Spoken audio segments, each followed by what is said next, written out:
Depuis hier, il y a une nouvelle qui fait beaucoup rire les gens en général, c'est celle sur la réglementation des buttes où est-ce que finalement, pour que les jeunes puissent aller s'amuser sur les buttes de neige, il va falloir mesurer autant la hauteur que la pente de la butte de neige. S'ils ne le font pas, eh bien, ils vont devoir porter un casque de sécurité. Bref, ça fait vraiment beaucoup réagir, ça fait rire.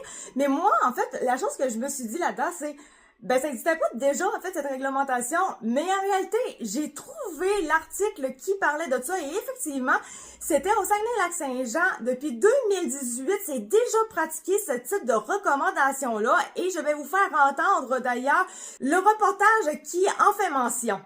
Lorsque vous alliez à l'école primaire, vous vous souvenez très certainement de ces gros amoncellements de neige sur lesquels on pouvait monter et glisser. Bien, à la commission scolaire de la Jonquière, c'est maintenant interdit de pratiquer une telle activité. La commission scolaire qui a expédié récemment une directive à ses directions d'école leur demandant d'interdire aux élèves de monter sur ces immenses buttes de neige. Essentiellement, on invoque des raisons de sécurité parce qu'on dit qu'il y a des risques d'accidents, de blessures chez les élèves. Également que ces tas de neige peuvent cacher des objets dangereux comme par exemple des blocs de glace ou encore des clôtures métalliques, des poteaux métalliques. C'est une directive cependant qui s'adresse seulement aux tas de neige qui ont été laissés sur place par les équipes de déneigement. Donc ça ne s'adresse pas nécessairement aux plus petits tas de neige qui ont été créés, si vous voulez, par la nature comme telle.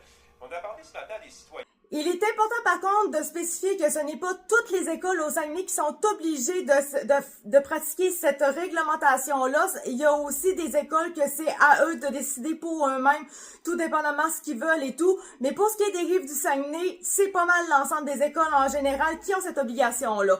Bref, c'était Alcicat de Tufrac. Merci de m'avoir écouté et on se retrouve pour une prochaine vidéo. Merci, ciao, bye!